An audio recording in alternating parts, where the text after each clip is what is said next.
This is Art Sense, a podcast focused on educating and informing listeners about the past, present, and future of art. I'm Craig Gould. On today's episode, I speak with artist, author, and television arts commentator Matthew Collings. Collings has been a fixture in the British arts media for more than 30 years, while maintaining an active art practice. He creates sublime, large-scale abstract paintings as part of his partnership with his wife, Emma Biggs. And over the course of the last 3 years, Matthew has produced thousands of popular drawings of unseen art history and imagined collaborations. In the conversation, we discuss his journey, the nature of artists, the state of the art world, his paintings, his drawings, and his being the subject of an international manhunt. And now, a discussion about the life-changing capabilities of art with Matthew Collings. Matthew Collings, thank you for joining me this week on the Art Sense podcast. Matthew, a lot of times with artists, I like to start with a hypothetical, which is, let's say you're at a dinner party and you're seated next to somebody who has no idea who you are or what you do. How do you describe to them what your work is? Well, it's a little bit difficult in my case because I have done several things and I'm known for one or two of them. And at the moment, I'm not really doing the thing I'm most known for. So I'd have to preface however I explain myself with that complicated thought. And I'm most known for doing TV programs about art, which are quite sophisticated ideas, but put into language that anyone can understand. And now, to me, that's very different to the ordinary, simple ABC of art explained in a popular program. Mm-hmm. So to me, that's a very, very important distinction, but maybe to some others it's not. So you could say that I became famous over a period of about 30 years for putting out programs and many books, actually, that kind of popularized both contemporary and historic art. But I must say that all that time I was doing also what I exclusively do now, pretty much, which is making art. And in the last couple of years, the type of art I've mostly been making is drawings, but I also keep up a collaborative painting practice with my partner, Emma Biggs. Our paintings are very abstract, and they're really about very, very complex color patterns. They're sort of allegories for reality using only color relationships. Whereas my drawings have a lot of illustrational content. You know, they're about art and culture. They're often about art history, and they're kind of rather hilarious depictions of well-known figures of culture and art doing things that an educated audience has in their mind about those people, but they probably have never seen them being illustrated doing them quite so literally as I do it. And so it's really sort of a life and practice in three parts then, right? I guess. You know, it's funny, I've never narrowed it down to three. I think there's loads of things going on all the time, but they're all me, so I don't really worry about the identity issue. It's only when I'm asked a question like you've just asked me that I worry about it. I'd be interested to know, how do you make it three? You mean my collaboration with Emma? I hate to simplify it to three, but I was just thinking of it in terms of the media, the collaboration with Emma, and the drawings. And I know those are three really big buckets. There's probably lots of mingling and more things that don't even get included. You mentioned all of the writing, of course, which is probably a fourth. There are lots of silos here, right? Well, they all flow into these drawings, and they all flow into each other. But, you know, these drawings really would be impossible without that history, because the drawings involve a lot of writing in that the titles are often very involved. But also the ideas of the drawings really come from all the research and writing that I've done over the years into art.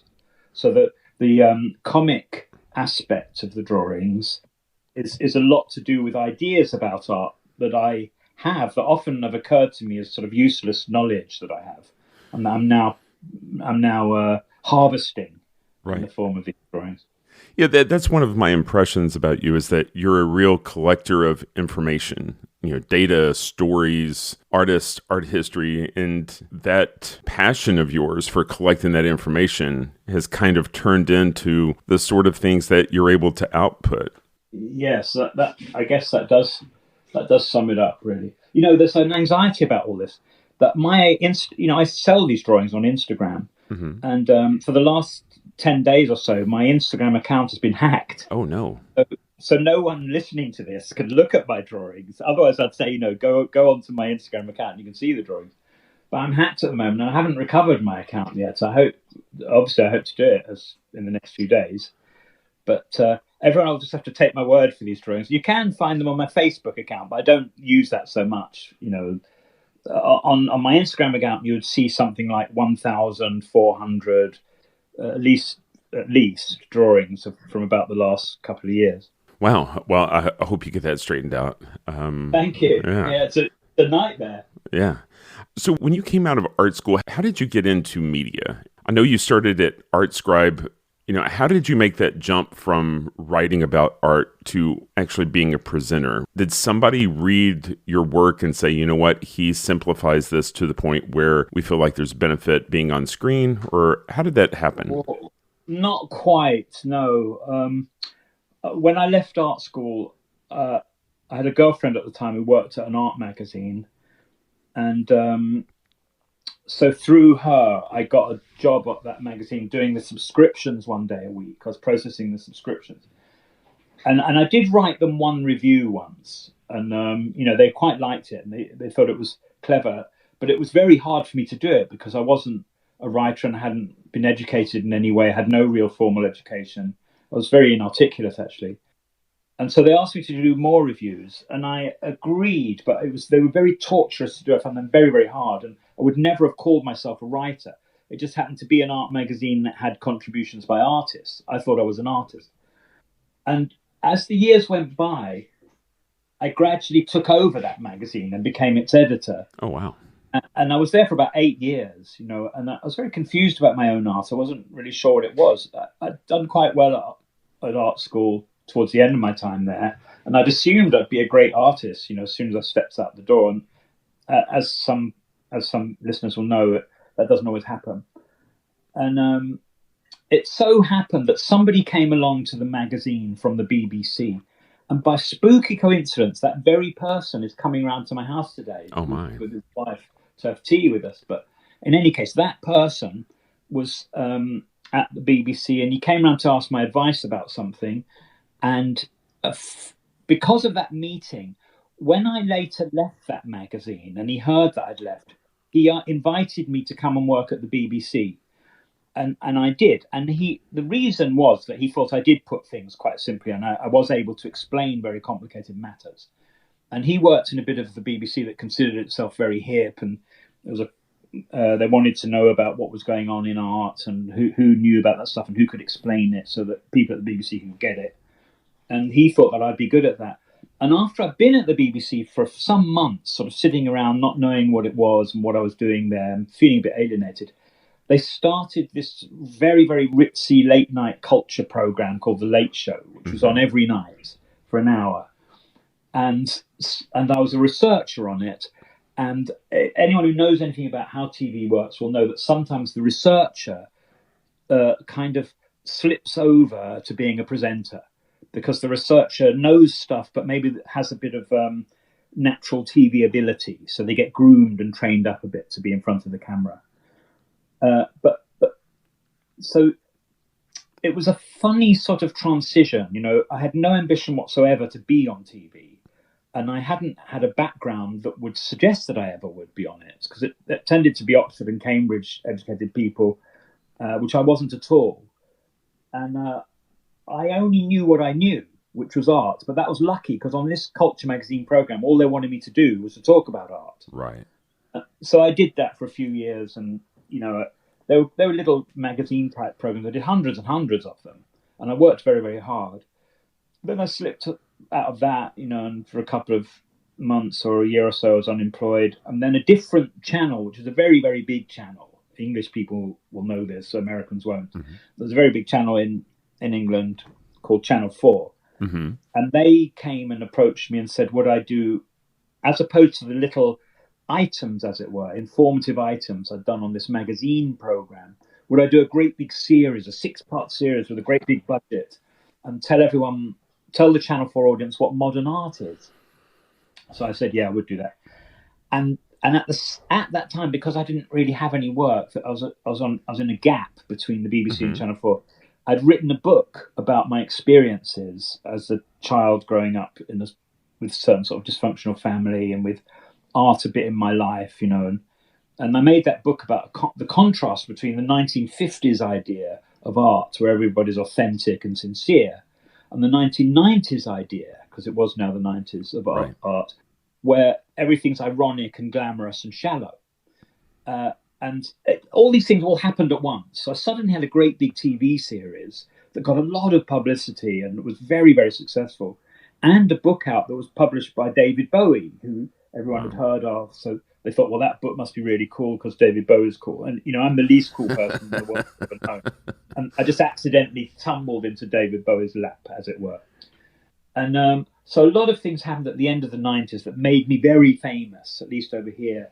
And then in some other parts of the world as well. And that fame kept going for a couple of decades, and it was fun and sort of rather silly. And I didn't particularly respect myself for doing it because I thought I was an artist, really. And then it wore off, and one thing led to another. And there was this other thing. Me and Emma Biggs, 20 years ago, we started doing our paintings together. Okay. And they're very serious. They're the absolute opposite of ironic. They're simply like beautiful objects that shimmer and have a sort of intense color harmony. And we've been doing them for 20 years. We have a gallery, and that gallery sells them. And we're called Biggs and Collings, and we still do them. But Emma's also a full-time mosaicist. She runs a sort of global mosaic empire, really. And I now do my drawings as well. Sure. But I'm answering via a very long answer your question about how I got into the media. And it's a torturous subject for me because it was never anything I wanted to do. But when I did get into it, I found I was quite good at it. So it made me sort of despise myself a bit. And also, I've certainly used what I learned from being in the media. You have to speak quickly, and you have to be able to compress things and have headline thoughts, and maybe be funny in the way that you sum things up. And all that stuff has paid off in these drawings, I would say.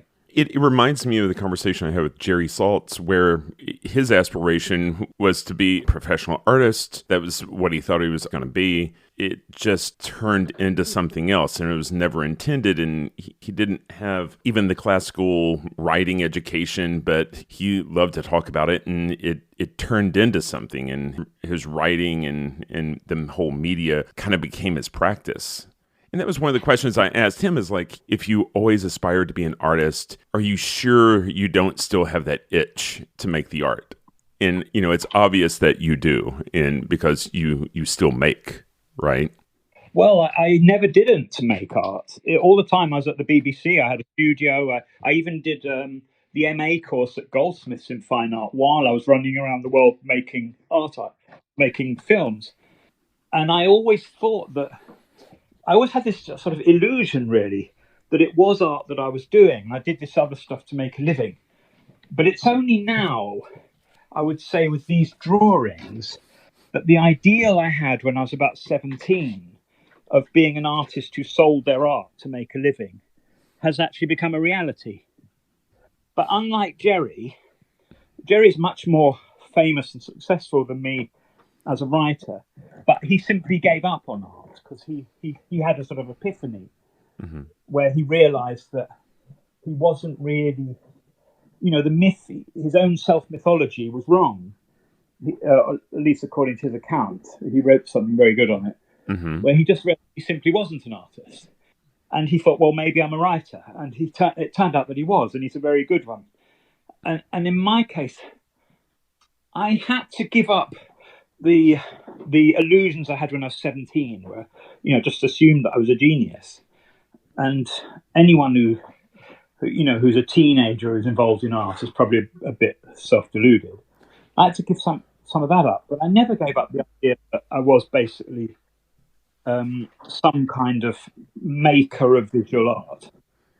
It's funny. It reminds me of a quote I heard you say one time, which is, "That's the thing with artists. They're so narcissistic. They really do believe that other artists aren't any good, whereas all they mean is that they want the attention." So, Yeah. do you believe that artists need this self-aggrandizing perspective in order to make their work? Yes, I think they're the most emotionally primitive people on earth. They're so. I couldn't believe it. I've interviewed so many hundreds and thousands of them, and they're all these incredible babies and narcissists, and they have no idea how transparent they are. Their absolute conviction that if they put down somebody, that means they're going up. It's like magic. They're like the most primitive nutcases in their delusions of sort of power. Which, of course, we all know that when somebody's kind of beating their chest like that really they're insecure. Mm-hmm. They don't, at heart, they don't really have that confidence. I mean, maybe sometimes very, very, very old artists are a bit wiser, just as very, very old people are sometimes a bit wiser. But on the whole, artists are terrible people, very, very ugly personalities. And I think the worst phase of the bad personality of the artist is the present social media one, where you get artists who aren't even artists, who aren't even well known, who are going on about pretentious stuff and how sensitive they are, and talking about we artists and claiming a sort of status of specialness over all other humans, which I find I never know whether to laugh or cry when I read that stuff. That's interesting, and that's a conversation I've had with folks before in terms of the democratization of a platform like Instagram, giving every artist an equal platform. Because 50 years ago, Castelli would be the gatekeeper, and he would say, "This is who's important." But now everybody can claim the same real estate. Well, I don't think that's necessarily wholly bad, but I mean that does relate to what I was saying. That everyone can be as pretentious as everyone else. Like, you don't even have to be. The democratization is a pretentiousness, really. You don't even have to be a recognized artist to behave like a complete arsehole. And I think that, but otherwise, democracy is a value in itself, which is always good. And elitism is a negative value, which is always bad. So the elitism of 50 years ago, and certainly the elitism of 75 years ago, good riddance to it. I'm glad that it's gone. I don't think it was so much that Castelli was the gatekeeper as culture itself, and art culture and the discipline of art and the history of art. They all made up a sort of gatekeeping force. But there were very, very wrong exclusions, which current democracy has, to a great extent, either overcome or highlights and quite rightfully struggles against, which is ethnicity and gender and class and education. All those things are quite rightly broken down as barriers to art. But there's an elitism of goodness and quality, which is very, very complicated. None of us can really sum up what that problem is, which goes with, but isn't the same as, an elitism of success and recognition. So they go alongside in this uneasy relationship. We don't really know if the recognized and the successful are the good or have the quality. And so we're very confused about success and recognition. And what social media platforms will give you is one of those factors, which is recognition. Right. And that can confuse the primitive artistic mind. So the person thinks that they have actually been recognized just as an artist, whereas in fact they've been recognized as someone on social media. Well, I mean, it kind of feeds into a larger issue of trying to discern what good art is in this time, because there are people that love to talk about the art market in terms of dollars. And Right. oftentimes the art that's selling for the biggest numbers, and it may not be the art that winds up being appreciated 20, 30, 50 years from now. And so it's kind of hard to discern. But, it's funny, like when I hear artists talk, they kind of want it both ways. Look, it's hard being an artist. And, people want to pay their bills. They want the money, but they also want the respect and the recognition, right? And they want to be known and appreciated. Well, everybody wants, regardless of what their job is, they want to be recognised. They don't want to be invisible, and they want to be respected. They don't want to be disrespected. But you don't have to be pretentious to get those things. You can have a sense of mutuality and earn the right to recognition by being a person in a group who has something to contribute to the group. I think while I sympathise with people who are creative and have got involved with art and want to make art, I sympathise with their desire to be recognised